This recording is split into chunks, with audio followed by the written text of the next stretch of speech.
Hi, everybody. Welcome to the second Q&A session. Before we begin, today is the 20th of December. So those who have decided to participate in the counseling rounds, congratulations. You've been invited to participate, right? So you would have seen the make payment option available in your login. Hopefully, you've all made the payment and you are ready for the counseling to begin. The first allotment list will come out after Christmas on the 26th of December, and you'll have only 4 days or 5 days to kind of make up your mind because they will stop by Jan 2nd. Okay, so wherein you will freeze your seat if you're happy with the allotment and confirm that by paying your confirmation fee. So let's begin today's Q&A session, which primarily deals with Karnataka students and seats reserved for Karnataka students. We have our second session of Q&A beginning here with the first question. At NLSIU Bangalore, what is the reservation for Karnataka students? Okay. Now, before I answer this, let's first understand who are Karnataka students or what is the eligibility criteria for Karnataka students.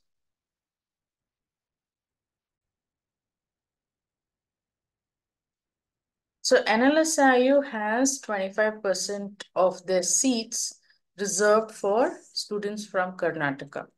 Now, these students should have studied for a minimum of 10 years in the state of Karnataka.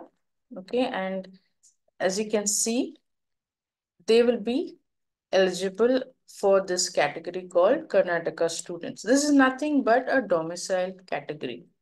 But there are some students whose parents' hometown is Karnataka, but they probably are not currently in Karnataka. So, what about those students? Do they get domicile? So, to answer that, this is there. Candidates who have not completed 10 years of study in Karnataka shall be eligible to apply if they fall under any one of these categories. Okay. Very quickly, I would say that basically, candidates who have studied, basically children of army, defense forces, or whose parents are working in the administrative services, both state as well as central, or any such organization where they have always identified Karnataka as their hometown, right? And if you're studying outside the state also, you can still apply under Karnataka student category. Okay, but you have to qualify under these options. So when you do your application process, make sure that you go through this so you don't miss out on the category seats. And the reason why I would reiterate that is this.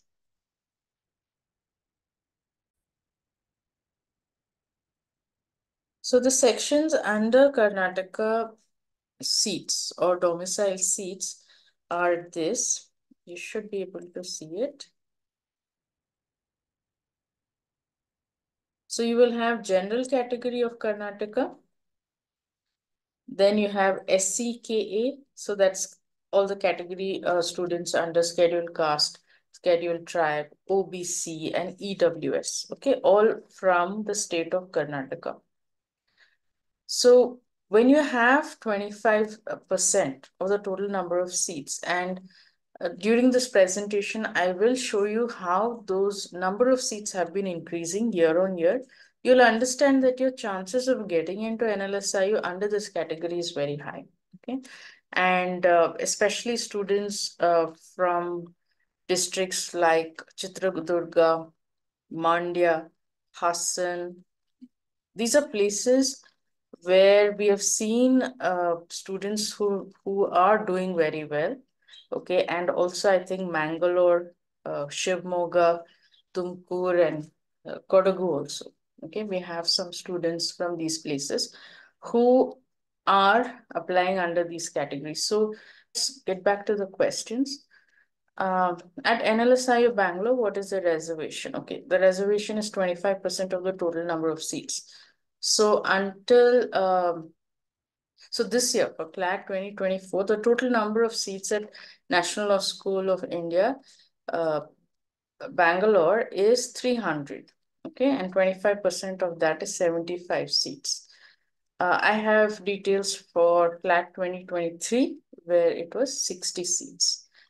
Okay, and this slide will tell you that NLSIU ensures at least 25% of students admitted are Karnataka state students. The eligibility criteria, like we discussed, is a minimum of 10 years of education in the state. Okay, and this reservation comes to you because of an amendment that was enacted in the year 2021. Okay, now as you see, it is a horizontal reservation. So when we look at the results for last year, for CLAT 2023, I'll show you how those categories come into play.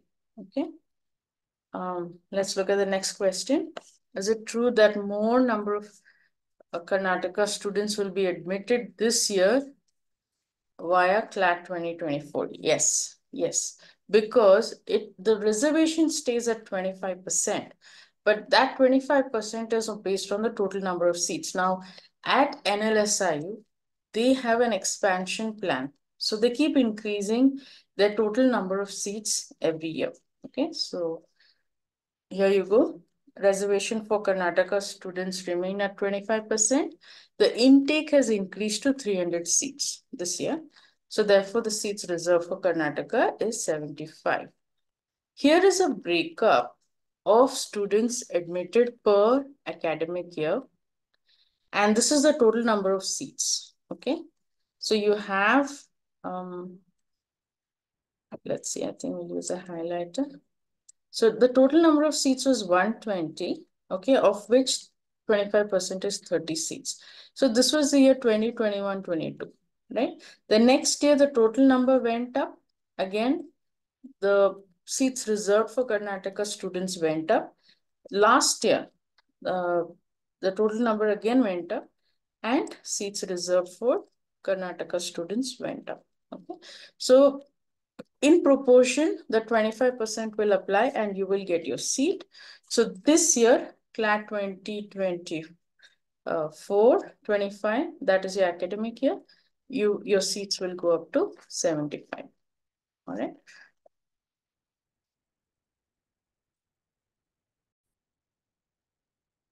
Now, let's take a look at these reservations. Okay.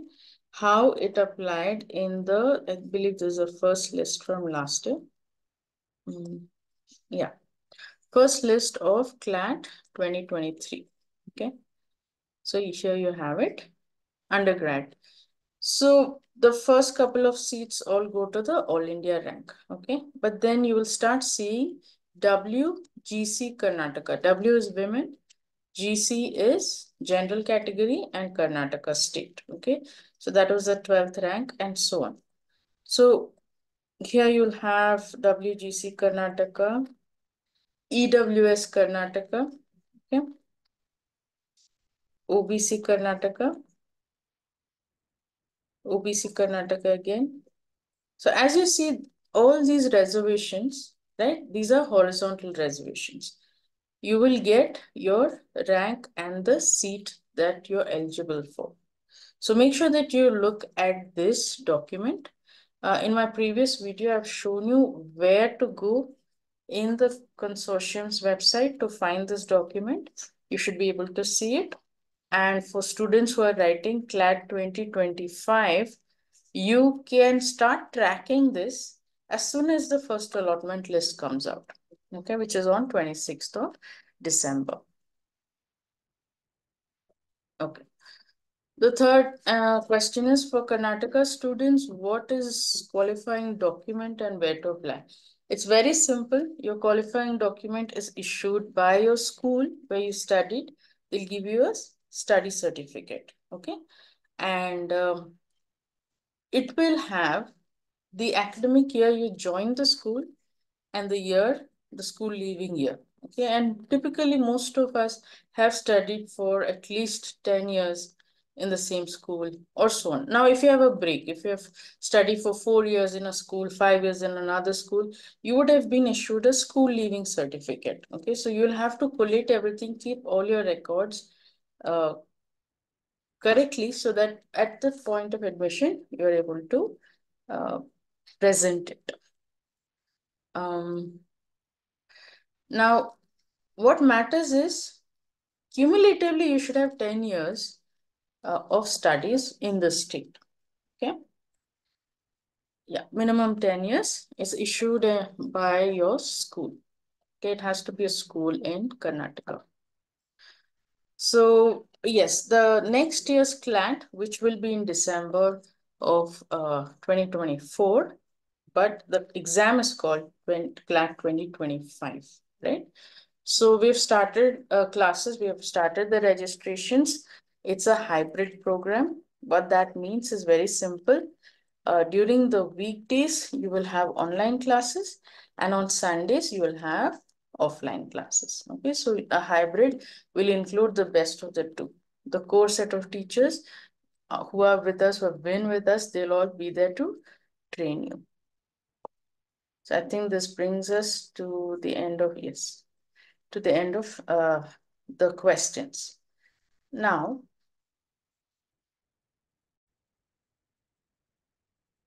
I want to talk about students who have finished class 10 this year, who are currently in class 11, and who plan to write CLAT 2025.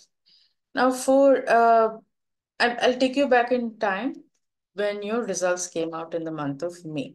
Okay, and a lot of you may have realized that the 10th results, right, the state senior secondary leaving certificate results came in, and we saw for a fact that a lot of students from the heartland of Karnataka scored much above the scores than the students from Bangalore, right?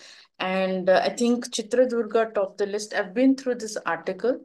This is in the Indian Express, and it's talking about the results this year. But I've just put it up here so that you can also have a look. Okay, if if you want. But basically, Chitradurga, Mandya, and Hassan had the highest pass percentage compared to Bangalore. Okay, so these places, Chitradurga at 96, Mandya I think at 95, and Hassan also about there. And Bengaluru North was only at 80%. Bengaluru South was worse at 78% pass percentage. So class 10 results basically is the first board exam that you write in your life, right? And if we are seeing students from these areas or these schools are getting such good results, that is very telling, right? So that is one reason why we have a seat expansion at National Law School, Bangalore, because they have recognized that if we increase the number of seats for Karnataka state students, more number of students will sit for it. Okay, and we will have these smart and studious students coming from these places into National Law School, Bangalore. The classes are all online, and it's a hybrid program which helps you uh, study along with your first PU classes. Okay, so most of you have already joined, you've had 6 months of college. Okay, and now if you start, you will have about 10, 11 months for your CLAT exam. So I would say students from Bangalore, Shivamogga, Tumkur, Davangere, Belgavi, Kalburgi, wherever you are, right? Get in touch with us because this is a great step for you.